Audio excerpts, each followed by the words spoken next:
I will be installing this kit right here. This is the rear sway bar kit. So this is the LOS334021. So it's for the 22S drag car. Now it comes with this massive rear sway bar. Usually they're pretty large. If you saw my video installing one on a DR10, they're very big. They're a big diameter. These two will be holding the sway bar, and these are the links. They go to the sway bar and the arm, and you get the hardware to do everything as well. So you're going to need some tools. You're going to need a 2mm driver and a 1.5 and some thread lock. Thread lock is going to be mainly for the little oppressor screws, those little set screws. They're going to go metal on metal. So let me show you the parts. These right here. That's what you need them. So there's going to be some that are going to go in there and in here.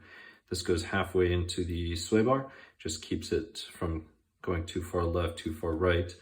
But that is it. So this is the installation process. We are going to ignore these long screws for now, because it's the small screws that we need. Now we have these links, and the easiest thing is just to pop these in. Now it doesn't matter if it's this one or that one, they're the same thing, but you're gonna need some pliers to just pop these in. So you're gonna grab this, and then after that, you're gonna drop it for good luck.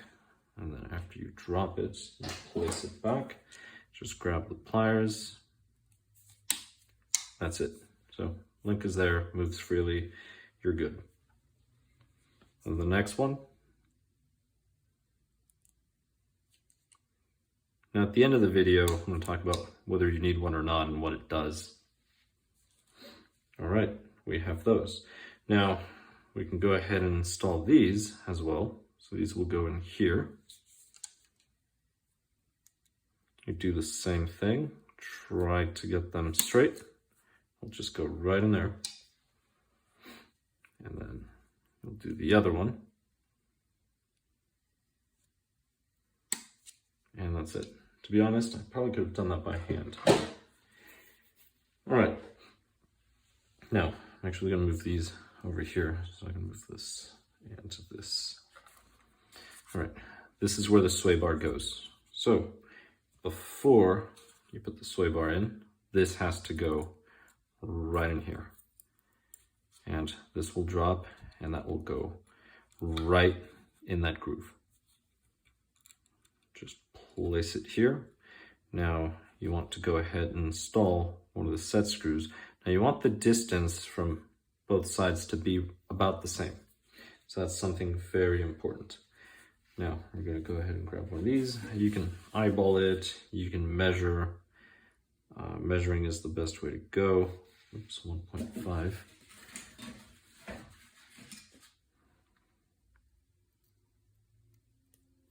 There we go, and some thread lock compound.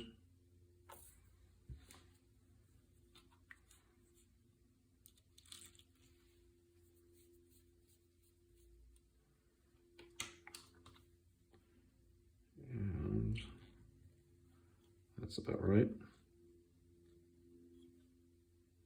Nope.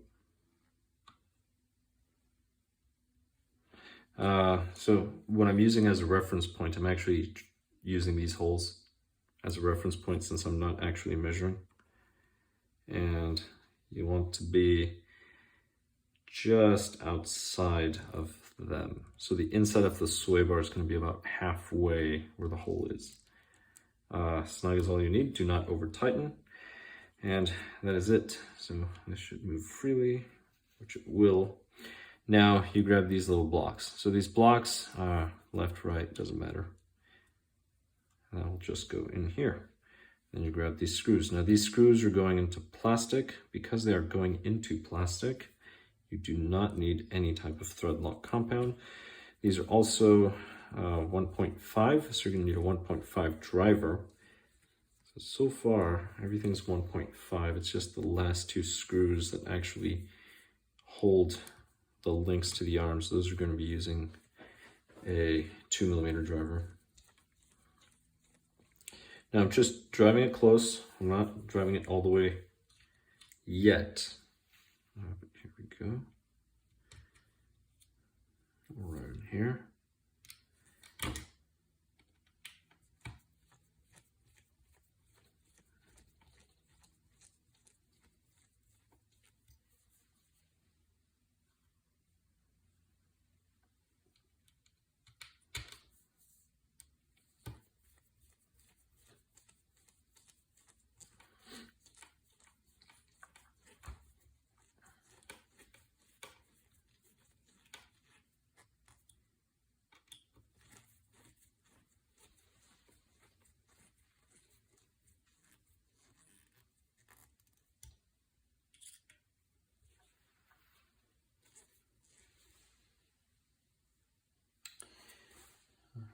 Let's see how it looks.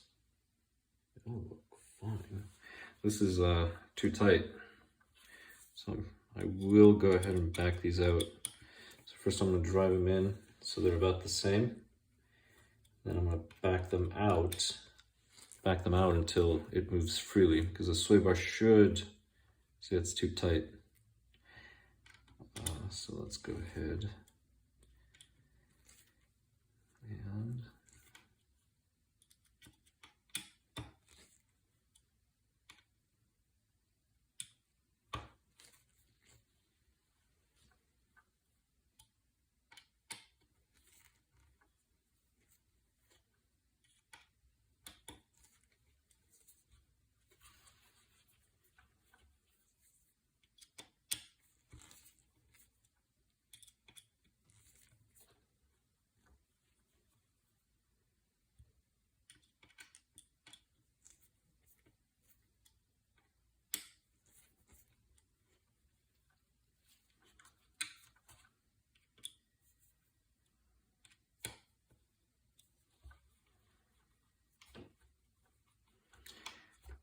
and you really want this to fall.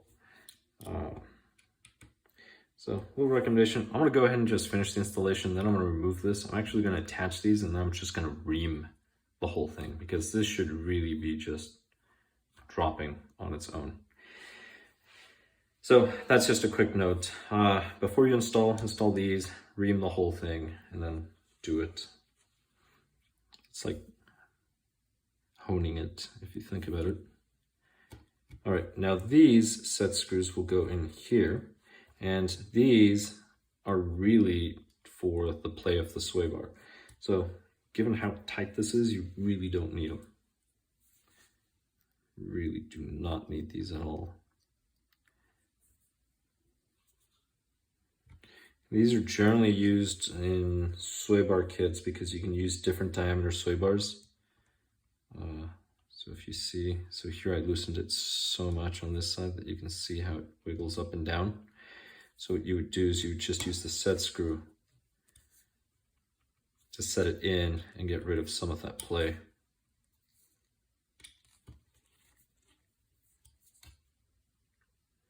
That's good enough. All right, now we have these. So these, might as well put the set screw in there. It'll be a lot easier if you do it now.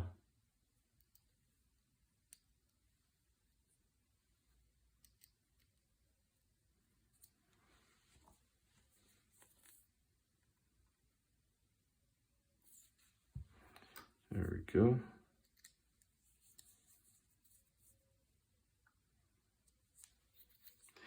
And I'll go ahead and just attach it. So I'm going to attach it, and I'm going to attach it so that this is flush. So I want this to be flush with the sway bar. So the sway bar will just barely, it'll be right at the edge. And let's see, right there.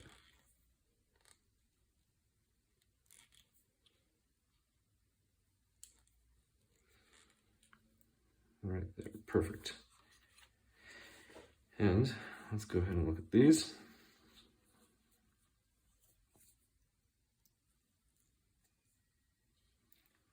They're perfect.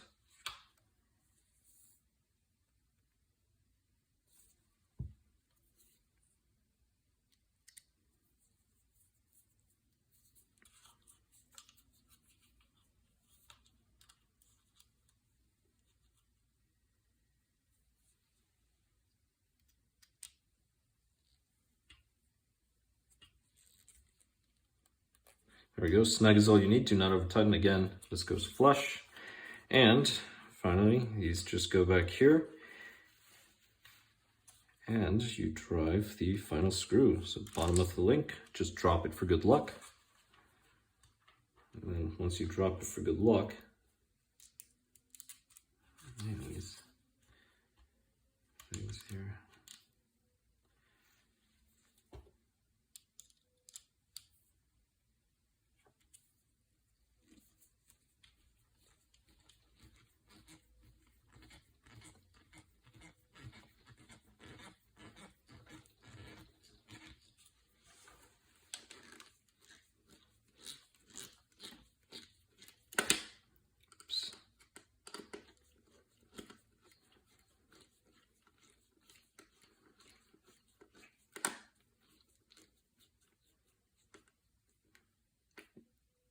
And lightly snug.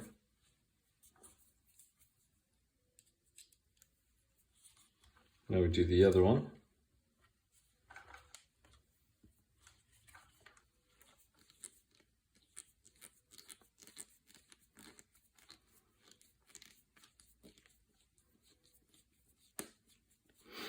So if you want to see the difference that it makes, watch my video with the DR10 where I go out and I think it's titled, does a rear sway bar make a difference? DR10, drag, no prep, something like that. But that's it. This is the way the sway bar looks. Now, purpose of the sway bar. So if this tire starts compressing, what the sway bar does is it works as a spring. So because this one's decompressed, so this one's down here, and this one's compressing, what it does is this is a spring, so as this one is here, it's going to apply pressure to this wheel to bring it back down and decompress the wheel. Now, many people will say that when this one compresses, it compresses this one as well. That's not the purpose, but that's what ends up happening. So if I were to remove the dampeners, so if I remove the dampeners here, if I push this wheel up, this one will go up as a result. But the purpose of the sway bar isn't to bring the other wheel up, it's actually to apply pressure to this wheel to keep it down. That's really the purpose behind it. So as you take off, let's just say this were to lean and go like this, then this would create pressure, right? It wants to move the bar down because this one's decompressed, pushing the wheel back down. That's really the purpose behind it. Yes, equal and opposite reaction. This wheel is now pushing this one down, which means that this one is pushing this one up. Fine, you can think about it that way. But again, the purpose is to push the wheel down. It's a spring, right, to push it down. Notice that if both of the wheels were to compress, the sway bar does absolutely nothing. So if both of them compress or decompress at the same rate, sway bar does absolutely nothing, which is the way it's supposed to work. Keep that in mind. Now, whenever you're driving, whatever you do to the rear, such as sway bar, it actually affects the front end. So that's something else too. So what will happen is, let's just say this is leaning. So this is leaning this way. So this side is compressing, right? So that side's compressing. The sway bar is going to push this down to try to lift the car back up. So when it pushes the car back up, it has a reaction over here. So notice that here, this one's in contact, that one's in contact, this one's in contact. This one is not. This one's up free. So what this will also do is it'll give you more front end stability. So on a drag car, the reason why this will help a little is because it helps you steer the car once you're already going at speed. Why? Because it's going to send traction to the opposite corner, which is this tire over here. So now you have more steering. That's the reason behind it. So the sway bar, rear sway bar, is going to do two things for the vehicle. One, it's going to try to stabilize the rear tires so they're both contacting the surface, but it's also going to give you more steering because it's going to send more traction to the opposite corner from which it's leaning. So if it's leaning this way, right, it's going to want to push off onto this one. No traction, pushes it down, gives it more traction. It leans this way, right? That is now the one without traction. So sway bar is going to try to push this one down by lifting the chassis, which applies more traction over here. So it's going to relieve traction from here, send some over there. That's really what a sway bar does. So on drag cars, if you were to put a front sway bar, for example, which nobody really runs a front sway bar, because you're not taking turns, that's the reason why, so it's pointless really. But let's just say you had a touring car. The reason why touring cars have that front sway bar is for the same reason. Let's just say you're taking a turn, going in a corner, right? So the car leans this way. This one's going to come off. So the sway bar is going to want to push this tire down, lifting the chassis. So it's going to apply pressure over here to give that one more traction. So that's how sway bars work. But anyway, this is the installation. It's really up to you to decide whether or not you want the rear sway bar. To be honest, you do not need one. The difference it makes is minimal. You're better off just practicing on your throttle control. But still, I run one on my DR10, and now I have one on here, and because it's installed, I'm not going to take it off. Do watch my TR10 video though, where I compare the two, with and without a sway bar, on the same car, TR10. Same car, same day, similar battery packs. Thank you very much for watching. I hope this was helpful, or at least informative, or at least entertaining. Please subscribe if you have not, and I'll catch you in the next one.